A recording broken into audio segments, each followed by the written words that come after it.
بسم الله الرحمن الرحيم. اللهم لك الحمد حتى ترضى ولك الحمد إذا رضيت ولك الحمد بعد الرضا.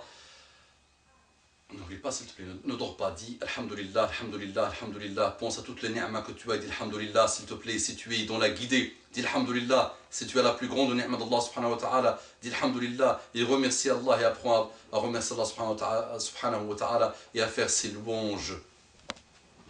اللهم صل وسلم على حبيبنا محمد صلى الله عليه وعلى آله وسلم تسليما كثيرا.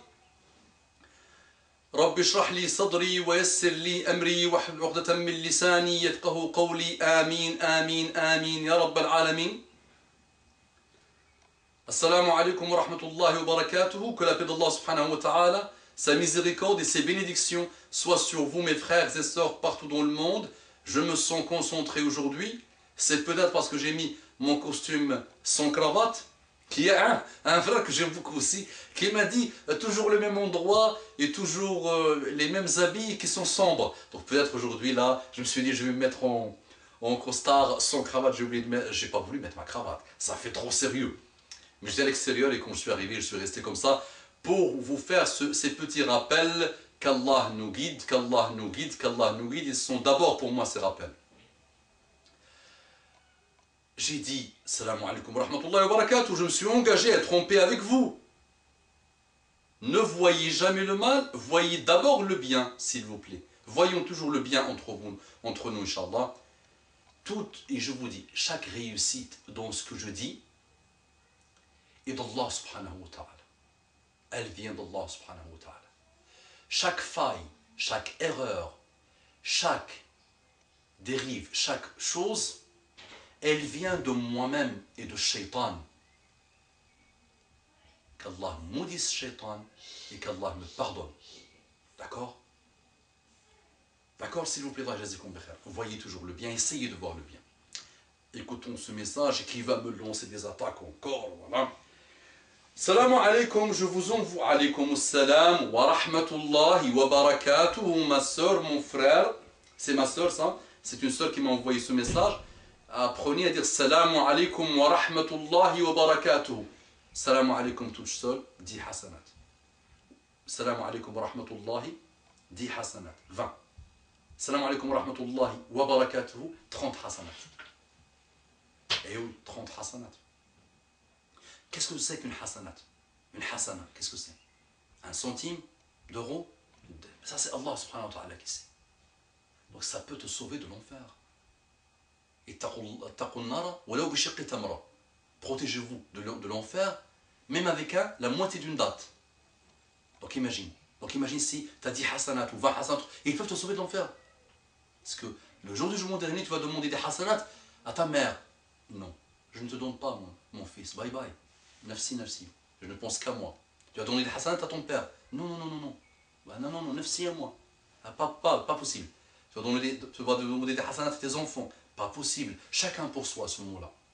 Et c'est vrai que, je l'avais déjà dit, ce proverbe s'applique bien. Chacun pour soi et Dieu pour tous ce jour-là, le jour du jugement dernier. Mais il ne s'applique pas dans le bas monde. Ce chacun pour soi a été inventé par les malades mentaux qui détruisent le monde. Non, non. Chacun pour les autres. Chacun essaye d'aider les autres. Rappelez-vous, s'il vous plaît. Donc, je me suis lancé, moi. Je laisse le message. Le pauvre, il m'attend ce message. Salam alaikum, donc alaikum salam wa rahmatullahi wa barakatuhu, ma soeur. Je vous envoie ce message pour vous demander si j'ai tort ou pas devant Rabbi. Voilà, ça fait presque 2 ans que je suis marié. D'accord? Le problème, c'est qu'avec mon mari, pour avoir des rapports avec, je suis obligé de le demander à chaque fois. C'est pas lui qui vient vers moi et j'en ai marre que c'est moi qui va vers lui. J'ai essayé de parler avec, on s'est même disputé sur ça, mais ça change rien. Qu'est-ce que vous pouvez me dire? Merci, barakallahu fik. Donc mes frères et sœurs en islam, ne croyez pas que je choisis ce type de sujet pour le plaisir de vous parler de tout ce qui touche à la sexualité. Mais j'en reçois tellement de ce type de messages que ce message résume un peu la problématique. Donc finalement, il y a pas mal de prises d'attaque de ce problème. Je sais que mes frères là vont se lancer avec des bombes nucléaires, on ne parle pas de sexualité, on ne parle pas de... Mais d'où tu tiens ça, toi? Ça vient d'où ça? Lisez, moi je conseille chaque couple, Inch'Allah, avant de se marier, dont les choses, maintenant les savants, ou des gens qui travaillent dans la da'wah disent que maintenant avant de se marier, il faut quand même connaître le strict minimum de la relation avec la femme ou avec l'homme, de connaître, de voir un peu Muhammad sallallahu alayhi wa sallam, notre modèle, avec ses épouses, d'essayer de connaître, parce qu'il y a des malheurs aujourd'hui. Donc il y a des prismes d'attaque. Donc la sexualité. Donc là, c'est vrai, ces cas-là sont répétitifs, d'hommes qui tous les jours, toutes les secondes, tout le temps, qui veut avoir des rapports sexuels, ok, c'est pas interdit, avec son épouse, c'est halal. Là, l'épouse, dont les messages que je reçois, parfois elle est fatiguée, donc lui il comprend pas, ça fait des guerres. Donc elle sait que dans la religion musulmane, il faut quand même faire plaisir, faire en sorte que le mari dort en étant satisfait de sa femme et tout ça, donc elle le sait. Donc ça fait quand même des sources de souffrance et de conflits, parce que parfois elle est fatiguée toute la journée avec les enfants, avec la maison et tout ça, et les chaos, tous les jours, ça fait que parfois elle est un peu... Bon. Donc, et là, le message, c'est l'autre prisme d'attaque. Donc, c'est une femme qui veut avoir des rapports sexuels avec son mari, ce qui est une sadaqa, c'est une aumône, c'est une forme d'adoration d'Allah subhanahu wa ta'ala, c'est légitime, c'est pas interdit, c'est pas haram. D'accord? Et donc là, c'est le mari cette fois-ci qui... soit il est fatigué, soit ça ne l'intéresse pas, soit. Donc la pauvre, c'est elle qui n'arrête pas de lui demander, donc c'est source de conflit dans le couple. Alors que le couple, le mariage est une chose sacrée. Et la sexualité est aussi le ciment du mariage.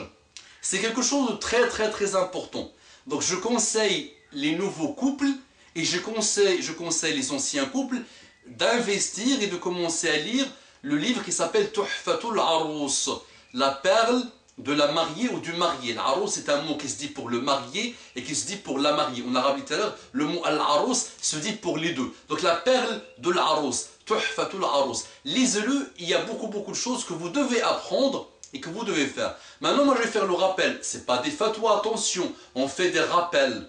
Donc, le mari et la femme, tous les deux, doivent quand même faire en sorte de satisfaire l'autre. Parce que si tu ne satisfais pas l'autre, il peut aller vers des sources, des moyens de satisfaction qui peuvent être illicites. Et tout ce qui mène à l'illicite est illicite et haram. Il y a beaucoup de malheurs d'adultère, des choses d'adultère, et j'en ai reçu. Et j'ai les cheveux blonds et on les entend et on les écoute. Et on les voit, malheureusement. Ça peut aussi être expliqué par ça. D'accord. Il y a les maris aussi qui passent leur temps à essayer de trouver le bonheur en chattant avec des filles, en forniquant à droite et à gauche parce qu'il n'a plus le bonheur chez lui. Et il y a aussi des femmes frustrées parce qu'il n'y a plus le bonheur sexuel chez lui. Après, les couples, chacun connaît son... Donc c'est un proverbe. Si tu fais des choses beaucoup, ça se transforme en le contraire. Donc il ne faut pas trop abuser. Il faut essayer d'être dans le wasat.